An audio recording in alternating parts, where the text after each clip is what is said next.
Of course, we've been hearing reactions throughout the day following the sad news of the passing of rock legend Ozzy Osbourne. He was 76 years old, and so many folks are weighing in on how they feel tonight, not just about hearing the news, but just the legacy they feel that he left behind.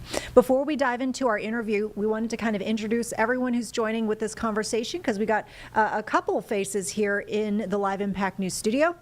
Of course, y'all already know James Brierton, our producer, who's been with us for this entire evening stream. But we have joining us now, we have Nathaniel Puente, who is part of our digital team. So folks who are on WCNC.com or any of our social media platforms or any of really our online platforms, Nathaniel is one of the folks behind that work. But also, as you can probably tell from his T-shirt, a huge fan of Black Sabbath and Ozzy Osbourne. So Nathaniel's got some great insights and also some questions that he's going to bring to our guest who's joining us now. We have Colton Beasley, who's on the line with us here on Live Impact News. Colton, you are with the Ozzy Osbourne tribute band Flying High Again. You're based out of Columbia, South Carolina.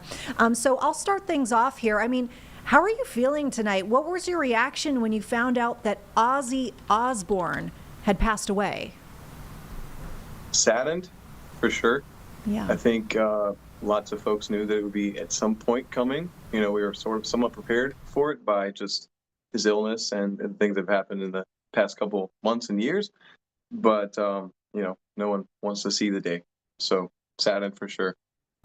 And so, I mean, with that, I did want to ask you, you know, how you got involved with this tribute band, because clearly, I mean, he is an artist who speaks to you and your bandmates. So what is it about his style, his message, whatever it is for you? How did you get into this to begin with? So bandmates of mine had learned a bunch of Ozzy songs and were playing, and we were all going to plan to go to Charlotte to see him perform. He had to schedule or reschedule and then cancel those dates due to his Parkinson's. And we just loved the guy, loved the music. I think what drew me to him as a frontman and as a performer was that he is so focused on the audience and the enjoyment of them, you know, go crazy and everything else he does, man. It's just to excite the fans. And I think he's very outwardly focused, and man, that's something to be proud of. Colton, hi, it's Nathaniel. What are some of your favorite moments? You know, I mean, I know you mentioned that in 2019 you guys were planning to go see him, but then his tour dates were unfortunately canceled because of his Parkinson's diagnosis. But before that, what are some of your favorite moments of Ozzy Osbourne growing up? Man, I learned Mr. Crowley on guitar somewhat. Did not learn the solo, but just learning those initial songs, those riffs, got me started in playing, and I've always had deep respect for the musicianship of everyone in his band. So that blew me away. But then at I believe 15, 16, I got to see him at concert, and everyone was saying he's gonna, you know, not be the performer that he was 20 years ago or when I saw him in the 80s or whatnot. I loved the album Scream, and that's the reason why we went to the show, because we loved the album, and I just listened to it until it basically stopped playing. And seeing him live, he had such energy, physical energy, running around, waving at the crowd, you know, throwing buckets of water. He did the thing. And that really got me because, man, you could see it inside of him like a fire on stage. And so even at his age, I think then he would have been 66 or 67 maybe. Fantastic performer. So just big love for the fans, man. He's got such an energy that he pulls from the audience, and it's a reciprocal thing. And he's just spreading, you know, himself and positivity through the crowd by waving at him and singing and watching him sing back. I think he lived off of that. So seeing him not be able to perform anymore is saddening, but you know, he left a massive legacy, and in the wake of his passing, thousands of musicians are going to come out. So I think he'll be making a big impact for a very, very long time. If you kind of had to summarize what Ozzy means, you know, I know we're seeing all these tributes on all these different news sites. You know, people might know Crazy Train, people might know a story or two about the Osbournes or whatever, but what exactly does Ozzy Osbourne mean to heavy metal and rock music? When I pick up this album, when I Black Sabbath by Black Sabbath, like this is where it all started, right? This is where heavy metal started. Like, this is our cornerstone, the groundwork on which we were all laid. Every guy with weird long hair like you and I, or who wears black shirts every day, this is where it started. So to you, what does Ozzy Osbourne just mean to you, and what does Black Sabbath mean to you as a being, as a metalhead, right?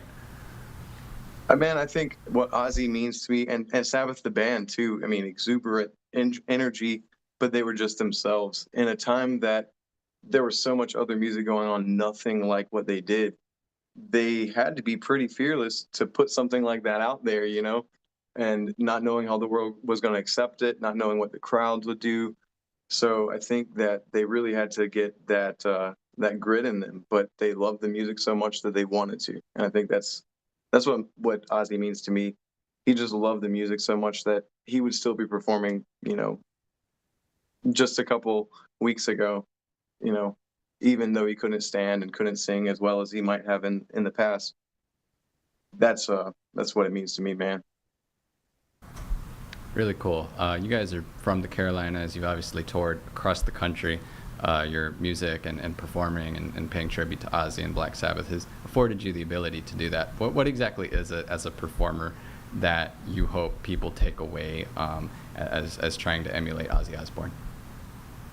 Man, I think you got to do it from the heart. I think Ozzy would have done it from the heart, and I try to reel myself in when I think of, oh, Ozzy did this, Ozzy wore this, Ozzy said this. It's one thing to imitate someone, but it's another thing to have respect for what they did and why they did it. And I try to do that. I hope that the fans that come to our shows are very pleased and they have a great time and they think that as well. But at the end of the day, to me, it's about respectfully putting the music out there and the energy and the madness, the aura, the fan interaction and participation that made Ozzy such a successful household name. It was because he, had a big love for the fans, and I feel like I do as well. I know everyone in our band does, and every show that we have, we are just blasted with energy from them. So sometimes I think, man, this is kind of what Ozzy felt like, man. He's just very grateful, very loved, just wonderful. It's a wonderful experience, and I think Ozzy lived that very well. He made a good image for that. I slowly just want to show off my vinyl collection. But you talk about Ozzy as the person, the madman, Bark at the Yes. Moon. You think of the Yes. Diary of a Madman cover. You think of the Blizzard of Oz cover, right? So many crazy things that he was as a character. Obviously, you probably don't try to go out snorting ants or any of the crazy things Ozzy Osbourne allegedly did. But do you have a favorite story of Ozzy as the person? I mean, I've seen lists of dozens and dozens of crazy things this man allegedly got up to. So kind of a miracle that he lived to 2025, right? I think is what the general consensus is. But do you have a favorite crazy, wild Ozzy Osbourne story that you like to read about? Man, this is actually a lived one. So I'll tell you the reason that we kick our show off with Bark at the Moon. When I saw Ozzy live on the Scream tour, the first song was Bark at the Moon, and he was at the PNC Pavilion, and there were fireworks, the flamethrowers and stuff like that. When the blast went off, it scared him something fierce. He looks around, like you could physically see that, he kind of jolted and looked around, and the entire crowd is screams, break the side, is singing the song to him. And he kind of pulls himself together, jumps right back into singing, and I was just like, yes, he's not just solely lip syncing. He's doing the thing, man. I love that though. It was real. I think that was cool.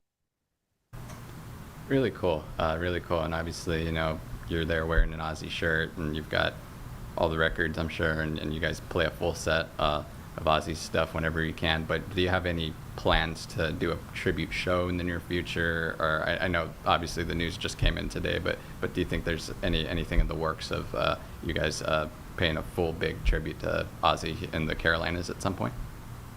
That would be very, very cool. We do have a show coming up in August, on August 16th at Amos's South End.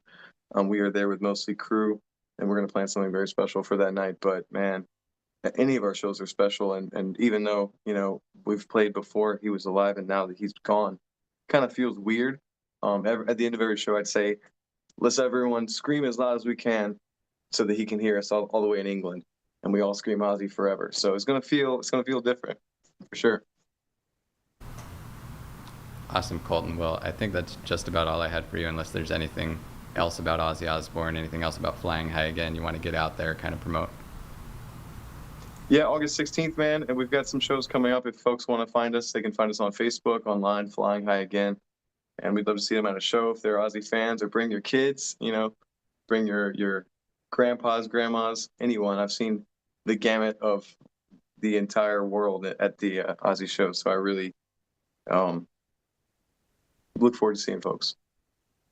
Well, before we wrap things up here, gentlemen, I really, by the way, just loved seeing your back and forth, because I could just see your passion for not just music in general, but this particular music and how it clearly speaks to you. So I'm going to pose a question to each of you. I guess I'll start with Nathaniel, because we haven't heard your take, recently on why this music does speak to you, because I feel like whether you grew up with it or maybe you're kind of like of a new generation, you're just discovering it, there's a lot of messaging to this music, and I think it speaks to maybe like a questioning of society, and I think that's kind of an allure for some people, but I'm just curious to hear what you think. Man, that's always such a hard question to answer. Like, people say, why do you like this music so much? Why do you make it your entire personality? I think it's just so overall encompassing. I just really like guitars. I just really like the loud guitars, the bass, the drums, the singing. You mentioned the messaging, the lyricism is sometimes pretty cool. Some bands do that pretty well, I think. It's just kind of a lifestyle, you build yourself around, and I'm sure Colton can attest to this. There's when you like metal music, you don't just like music. Like, you're in a group, you're in a kind of a society of people. I almost wanted to really degrade ourselves, but I'm not going to do that on live Impact News. You're in a group of people who just really love this music, and really, it's a community, it's a family, and I know that's a little cheesy to say, but it really is just a group of people who just really love this music. We really love guitars and loud music and the lyrics and all that. So that would be my answer to why we like this music so much. Yeah, Colton, what's your answer? I mean, I see you nodding your head as Nathaniel's speaking. I feel like you're probably in the same vein here. Certainly. And Nathaniel had mentioned Iron Maiden, so I'm going to take a leap. I think that he, same reason I got into this music, and from the get-go, I like guitar. My parents play and family plays and stuff like that, but I got into this music specifically because I went to a concert and everyone was everyone's friend immediately. There was no question. It was, you don't have money to buy a water or a beer, you need someone to watch your spot while you go. Everyone was everyone's friend. I think in a world where everyone's looking for friends, and it's, we're social media and everything else, we're kind of isolated in some ways, but concerts, especially where it feels like the folks around you are neighbors that you didn't meet yet. That's very cool. Iron Maiden was that to me. Ozzy was that to me. So many metal bands have been that to me at their shows, and that's something special, man. Not a lot of music has that same kind of energy, and nothing against any other kinds of music. I love all kinds, but definitely if you go to a metal show and it's your first time ever, and you're there, folks will take you in under their wing. So yeah, a lot of big hearts. A lot of big hearts, yeah. I know. Under all that hair. I love it. Anything else, gentlemen, before we wrap things up?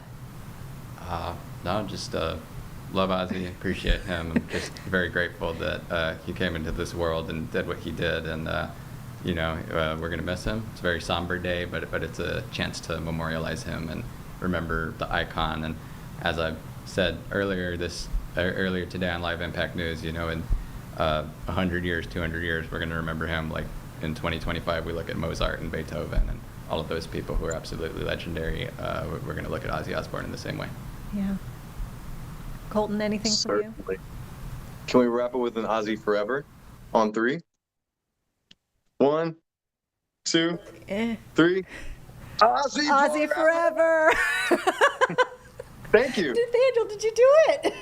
There we go. Nathaniel couldn't hear. Oh, okay, Just to sorry. explain. Yeah. Colton, thank you so much. We appreciate your time. And folks, yeah, once again, check out Flying High again if you're interested in that tribute band and the show coming up next month.